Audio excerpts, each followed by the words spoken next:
Learning Objective B, I'll show you how to use your calculator to actually get the regression equation after you've done your differences theorem. Now here we're going back to those tetrahedral numbers, which we already analyzed, and we realize it's going to be a cubic model. So what you need to do is go to your calculator and hit Stat and select Edit. Go back to your list like we did in Chapter 1. If you have data in the list, go up to the list and just hit Clear. And then type in your tetrahedral numbers, make sure the ordered pairs are matched up, the 1, 1, the 2, 4, and the 3, 10, and so forth. Once the data is in the list, remember now, go back to Stat, and you're going to select Calculate. Now here's where you have to choose which regression to do. You're going to have 4 different choices. You're going to go either one of these 4 here. Keeping in mind, this one is a linear regression. That's a first degree. This is a quadratic. That's a second degree polynomial. The cubic is a third degree. The quartic is the fourth degree. We know this is cubic, so go down and hit cubic. When you get to this screen, make sure you tell it which lists your x and your y's are in. I'm in list 1 and list 2. Frequency can be left blank and just hit calculate. Now, when you get the output right here, here's the standard format.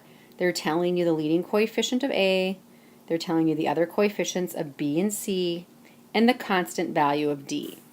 Now, when you write this down, the equation is going to be, let's do 0.167 x cubed plus 0.5 x squared on that, and then plus 0.33x.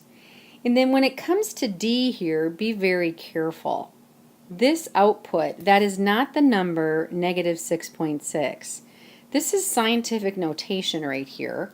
E to the negative 12th means take this decimal place and move it 12 places to the left. If you do that, you're going to have a number with 11 zeros in front of it. A number with 11 zeros in front of it is just the number 0. So you need to recognize this is 0, and I'm not going to put anything there. And that's the equation for the cubic model. Let's just look at one more. These are called octahedral numbers, and they are the first 7 numbers in the sequence. So what they're really telling you right here is the y values. So if I was making a table and I wanted to put my data into the table, the first 7 numbers they're giving us, so it's sequential, so 1, 2, 3, 4, 5, 6, 7. They're telling me the first one's 1, 6, 19, 44, 85, 146, and 231. So what you want to do here is, if you were starting this from scratch, you would actually do the differences theorem on this data. When you do the differences theorem, you're going to find that it will end up being a third degree polynomial.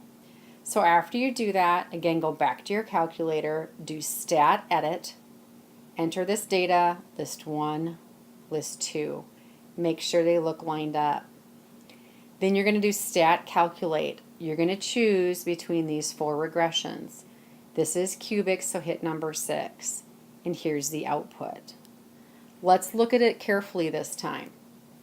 It looks like the A value can be rounded, and we'll use 0.067. This B value here is, again, scientific notation. 11 decimals have to be moved 11 times. That's really the number 0.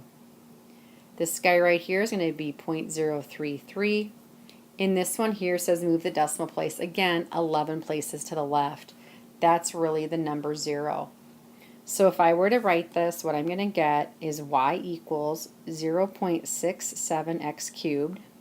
There is no x squared term here. I'm going to go right to plus 0.33x, and there is no constant value. So this is the final equation for the cubic model for the octahedral numbers. I could then use this data if they said, hey, if you go to the 8th octahedral number, what's the answer? Well, all you have to do is you put 8 in for x, and it would kick back the answer right here. You can use this model now to make predictions for different values of x.